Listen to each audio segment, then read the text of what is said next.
భూమిపై అత్యంత రహస్యమైన ప్రదేశాలలో ఒకటిగా పరిగణించబడే ప్రదేశం, గ్రహాంతరవాసులు నివసిస్తున్నారని చెప్పబడే ప్రదేశం.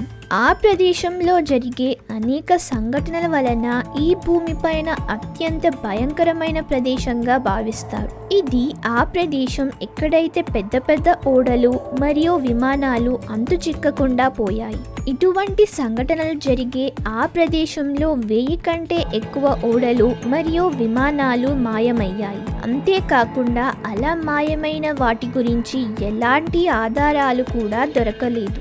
అసలు ఆ ప్రదేశంలో ఏముంది? ఇటువంటి సంఘటనలు జరగడానికి కారణమేంటి? ఈ భయంకరమైన వింత ప్రదేశాన్ని బర్ముడా ట్రయాంగిల్ అని పిలుస్తారు.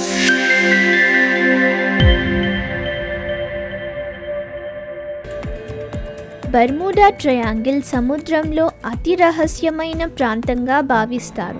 ఈ ప్రాంతం ఫ్లోరిడా, ప్యూర్టోరికో మరియు బర్ముడా దేశం మధ్యలో ఉంటుంది. అయితే అది ఈ విధంగా త్రికోణాకారంలో కనిపిస్తుంది కాబట్టి ట్రయాంగిల్ అని పిలుస్తారు. ఈ ప్రాంతం మొత్తం 5 లక్షల స్క్వేర్ మైల్స్ వరకు విస్తరించి ఉంటుంది. 1492లో క్రిస్టోఫర్ కొలంబస్ ఒక కొత్త ప్రపంచాన్ని విశ్లేషించడానికి ప్రయాణం ప్రారంభించారు. అయితే అతను ఈ ప్రాంతం నుండి ప్రయాణిస్తున్నప్పుడు అతని కంపాస్ పని చేయట్లేదని రిపోర్ట్ చేయడం జరిగింది. అంతేకాకుండా ఒకరోజు రాత్రి ఓడలో కూర్చొని ఆకాశం వైపు చూస్తున్న సమయంలో అతను వింత అగ్ని బంతి లాంటి ఒక కాంతి ఆకాశం నుండి సముద్రంలోకి పడినట్లుగా గమనించాడు. బర్ముడా ట్రయాంగిల్ అనే ఈ మిస్టరీ ఇక్కడ నుండే ప్రారంభమైంది. ఈ ప్రాంతానికి అనేక పేర్లు ఉన్నాయి. The graveyard of Atlantic, the sea of doom, Sargasso graveyard. 18 మరియు 19 శతాబ్దాలలో ఈ పేర్లను వాడేవారు. కానీ బర్ముడా ట్రయాంగిల్ అనే పేరు 1964లో ఆర్గోసీ అనే మ్యాగజైన్లో మొట్టమొదటగా వాడారు. ఈ మ్యాగజైన్లో అనేక ఓడలు మరియు విమానాల అదృశ్యాల గురించి వర్ణించడం జరిగింది. అయితే వారు ఈ అదృశ్యాలను ఒకదానికి ఇంకొక దానితో జోడించాలని ప్రయత్నించారు. కానీ వీటికి కూడా ఖచ్చితమైన ఆధారాలు లేవు. ఈ మ్యాగజైన్ బర్ముడా ట్రయాంగిల్ మిస్టరీని ఆ సమయంలో చాలా పాపులర్ చేసింది. ఎంతంటే దీని మీద అనేక పుస్తకాలు రాయడం జరిగింది, అనేక సినీ చిత్రాలు కూడా తీశారు, వివిధ రకాల కంప్యూటర్ గేమ్స్ కూడా తయారు చేయడం జరిగింది. ఇప్పుడు మరిన్ని సంఘటనల గురించి తెలుసుకుందాం. 1918లో మరొక భయానక సంఘటన యుఎస్ఎస్ సైక్లోప్స్ అనే ఓడతో జరిగింది. ఆ సమయంలో అది అతి పెద్ద మరియు అతి వేగమైన ఓడలలో ఒకటి. ఇది దళాలు మరియు బొగ్గు రవాణాకు ఉపయోగించేవారు. మార్చ్ 4, 1918లో యుఎస్ఎస్ సైక్లోప్స్లో 306 మంది ప్రయాణించారు. వీరి ప్రయాణం వాషింగ్టన్లో ఉన్న వెస్ట్ ఇండీస్ బాల్టిమోర్ అనే నగరంలో ప్రారంభమైంది. మనుషులే కాకుండా ఈ ఓడలో 11,000 టన్ల మ్యాంగనీస్ కూడా ఉంది. వీరి ప్రయాణం బ్రెజిల్ వరకు. అక్కడకు చేరుకోవడానికి 9 రోజుల సమయం పడుతుంది. వీరు ప్రయాణం మొదలు పెట్టే ముందు సందేశాన్ని అందించారు. అదే వారి ఆఖరి సందేశం. వారి ప్రయాణం మొదలైన తరువాత ఎటువంటి సమాచారం అందలేదు. ఈ ఓడ అకస్మాత్తుగా మాయమైపోయింది. ఇలా జరగడం అందరినీ ఆశ్చర్యానికి గురి చేసింది. యుఎస్ నేవీలో అతి పెద్దయైన ఓడలలో ఒకటైన ఆ ఓడ అలా ఎలా మాయమవుతుంది? ఈ సంఘటన వింటుంటే మీకు చాలా మిస్టీరియస్ గా అనిపించవచ్చు. కానీ దీన్ని మించిన అతి భయంకరమైన సంఘటన ఇంకొకటి ఉంది. అది ఈలన్ ఆస్టిన్ యొక్క మిస్టరీ. 1881లో 210 అడుగుల పొడవుతో ఈలన్ ఆస్టిన్ అనే ఒక ఓడ లండన్ నుండి న్యూయార్క్ కి ప్రయాణిస్తుంది. దారిలో ఈలన్ ఆస్టిన్ కి ఒక గుర్తు తెలియని ఓడ బర్ముడా ట్రయాంగిల్ దగ్గర కనిపించింది. బయట నుంచి చూస్తే అంతా మామూలుగానే కనిపించింది, కానీ మనుషుల జాడ లేదు. ఈలన్ ఆస్టిన్ యొక్క కెప్టెన్ ఆ ఓడ దగ్గరకు వెళ్లి ఏమి జరిగిందో తెలుసుకుందామని నిర్ణయించుకున్నాడు. మొదటగా అతను ఈలన్ ఆస్టిన్ ని ఆ ఓడ దగ్గరకు తీసుకొచ్చి అక్కడే 2 రోజుల వరకు దాని నుండి ఏదైనా సమాచారం వస్తుందేమో అని ఎదురు చూశారు. కానీ వారి దగ్గర నుండి ఎటువంటి సమాచారం లేదు. దాని తరువాత కెప్టెన్ ఆ ఓడలో అడుగు పెట్టారు. పెట్టారు. ఆ ఓడలో అనేక వస్తువులు ఉన్నాయి మరియు ప్రతిదీ అది ఉండాల్సిన స్థానాల్లోనే ఉన్నాయి. ఆ కాలంలో సముద్రపు దొంగల చాలా ఉండేవారు, కానీ ఈ ఓడలో ఎటువంటి దొంగతనం జరగలేదు. ఇది అంతా పరిశీలించిన తరువాత కొంతమంది క్రూని ఆ ఓడలోకి పంపించాలని నిర్ణయించుకున్నాడు కెప్టెన్. ఆ విధంగా 2 ఓడలలో కలిసి ప్రయాణం మొదలు పెట్టారు. మొదటి 2 రోజుల వరకు రెండూ కలిసి సాధారణంగా ప్రయాణం కొనసాగించాయి. కానీ తుఫాన్ కారణంగా వాటి మార్గాలు వేరువేరైపోయాయి. తుఫాన్ ముగిసిన తరువాత కెప్టెన్ ఆ ఓడ కోసం వెతికే ప్రయత్నం చేశారు. స్పై గ్లాస్ తో కొంత దూరంలో కనిపించింది ఆ ఓడ. అక్కడికి వెళ్లి చూస్తే మళ్ళీ అదే విధంగా ఓడ మీద ఎవ్వరూ లేరు. క్రూ మనుషులు ఎవరైతే ఆ ఓడలోకి వెళ్లారో వాళ్ళందరూ కూడా అకస్మాత్తుగా మాయమైపోయారు. వాళ్ళందరూ ఎక్కడ మాయమయ్యారు?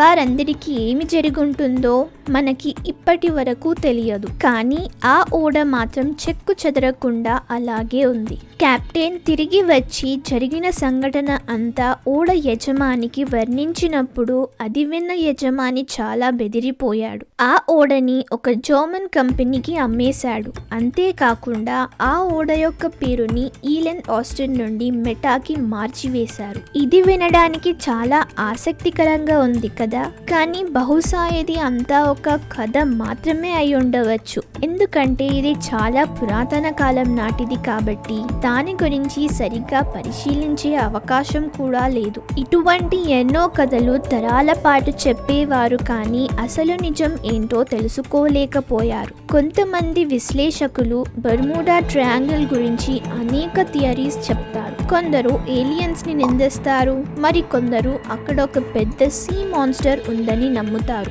కానీ ఈ థియరీస్ అన్ని నిజంగా అసాధ్యకరమైనవి. కాబట్టి మరింత శాస్త్రీయంగా అనిపించే థియరీస్ ని ఇప్పుడు మనం చూద్దాం.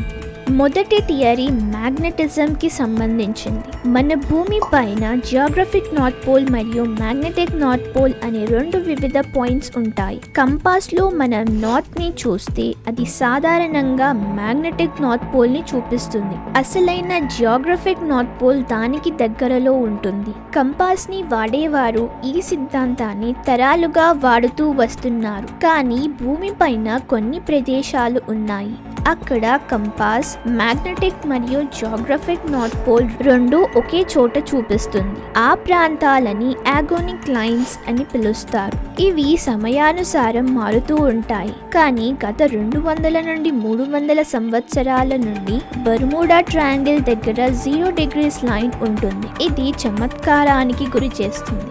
రెండవ థియరీ ఏమిటంటే ప్రపంచంలోనే ఎక్కువగా హరికేన్స్ వచ్చే ప్రాంతాలలో బర్ముడా ట్రయాంగిల్ ఒకటి. ర్యాంకింగ్ ప్రకారం చూసుకుంటే చైనా మొదటి స్థానంలో మరియు యుఎస్ఏ 2వ స్థానాల్లో ఉంటాయి. మరి యుఎస్ఏలో ఉన్న ఏ రాష్ట్రంలో అధికంగా హరికేన్స్ వస్తాయి? ఫ్లోరిడాలో. మరి ఫ్లోరిడా ఈ బర్ముడా ట్రయాంగిల్ ప్రాంతంలోనే ఉంటుంది. తరువాతి థియరీ మీథేన్ హైడ్రేట్స్ గురించి. సముద్రంలో ఉన్న కొన్ని ప్రాంతాలలో ఎక్కువ మోతాదులో మీథేన్ హైడ్రేట్స్ కనిపిస్తాయి. ఆస్ట్రేలియాలోని శాస్త్రవేత్తలు దీని గురించి పరిశీలించినప్పుడు మీథేన్ చాలా శాతం నీటిలోకి విడుదలైనప్పుడు ఎక్కువగా నీటి బుడగలు వచ్చే అవకాశం ఉంటుంది మరియు ఆ బుడగల కారణంగా నీటిలో ఉన్న డెన్సిటీ తగ్గుతుంది మరియు ఓడ నీటిపైన తేలకుండా మునిగిపోతుందని శాస్త్రవేత్తలు చెప్తారు. సముద్ర లోతులో అనేక అగ్ని విస్ఫోటనాలు కూడా ఉంటాయి. అగ్ని విస్ఫోటనాలు ప్రారంభమైనప్పుడు దాని నుండి చాలా మీథేన్ బయటకు వస్తుంది. ఈ సంఘటన జరిగినప్పుడు ఆ ప్రాంతంలో నీటిపైన ఓడ ఉంటే అది మునిగిపోతుంది. అన్నింటిలో ఈ థియరీ చాలా ఆసక్తికరమైనది. కానీ ఈ బర్ముడా ట్రయాంగిల్ దగ్గర జరిగిన అన్ని సంఘటనలలో వేటికి కూడా ఖచ్చితమైన ఆధారాలు లేవు. ఇవి కేవలం శాస్త్రీయంగా నిరూపితమైన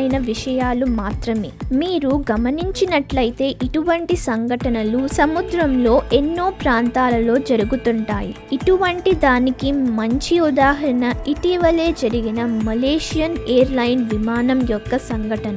ఈ విమానం బర్ముడా ట్రయాంగిల్ దగ్గర అదృశ్యం కాలేదు. ఇటువంటి ఎన్నో సంఘటనలు అనేక ప్రాంతాలలో జరిగాయి, కానీ మానవులు వాటిపైన శ్రద్ధ వహించలేదు.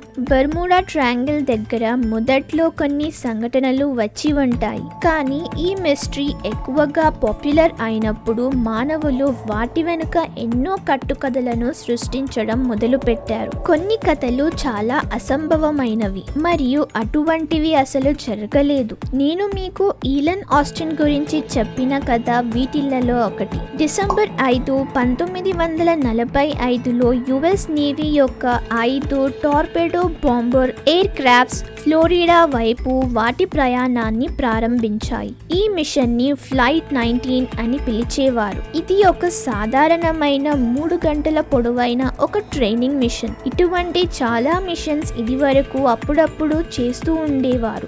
ఆ రోజు వెళ్లిన ఎయిర్ క్రాఫ్ట్స్ లో 14 మంది క్రూ మెంబర్స్ ఉన్నారు. ఈ 5 విమానాలు ఫ్లోరిడా నుండి తూర్పుకి ప్రయాణిస్తున్నాయి.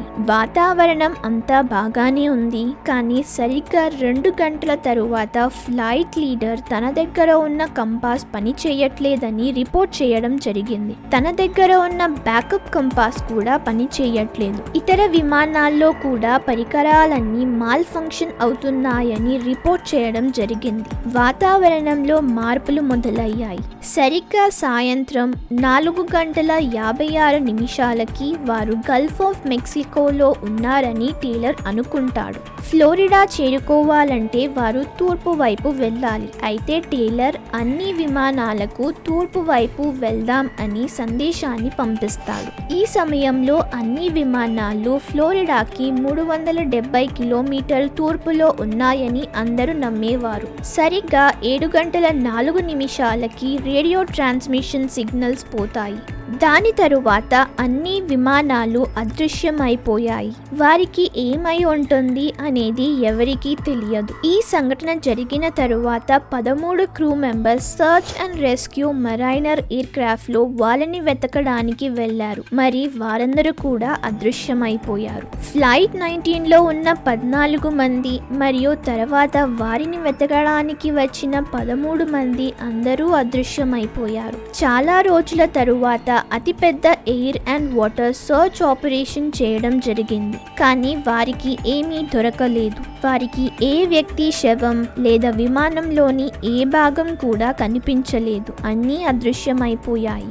ఇవన్నీ సంఘటనల కారణంగా బర్ముడా ట్రయాంగిల్ ని మరింత రహస్యంగా మరియు భయంకరంగా భావిస్తారు. కానీ బర్ముడా ట్రయాంగిల్లో ఇటువంటి సంఘటనలు ఎల్లప్పుడూ జరుగుతూ ఉండవు. దీని కారణంగా అసలు ఈ ప్రాంతంలో ఎటువంటి ఓడలు మరియు విమానాలు ప్రయాణించవని మీకు అనిపించవచ్చు, కానీ ఇది వింటే మీకు చాలా ఆశ్చర్యంగా ఉంటుంది. ఈ ప్రాంతం ప్రపంచంలోనే అత్యంత ఎక్కువగా ట్రాఫిక్ కనిపిస్తుంది. ప్రతిరోజు అనేక సంఖ్యగల ఓడలు ఈ ప్రాంతం నుండి ప్రయాణిస్తూ ఉంటాయి. ఈ ప్రాంతం నుండి అమెరికా, యూరప్, కారిబియన్ దేశాలకు ఓడలు ఎల్లప్పుడూ ప్రయాణాలు చేస్తూనే ఉంటాయి. దీని కారణంగా ఇక్కడ చాలా ట్రాఫిక్ కనిపిస్తుంది. యుఎస్ఏలోని కోస్ట్ గార్డ్స్ అసలు బర్ముడా ట్రయాంగిల్ ఉన్న ప్రాంతాన్ని ప్రమాదకరమైన ప్రాంతాలలో పరిగణించరు. అంతేకాకుండా WWF 2013లో world's top 10 dangerous water bodies మీద స్టడీని నిర్వహించాయి. అయితే ఆ టాప్ 10 లిస్ట్లో బర్ముడా ట్రయాంగిల్ అసలు లేదు.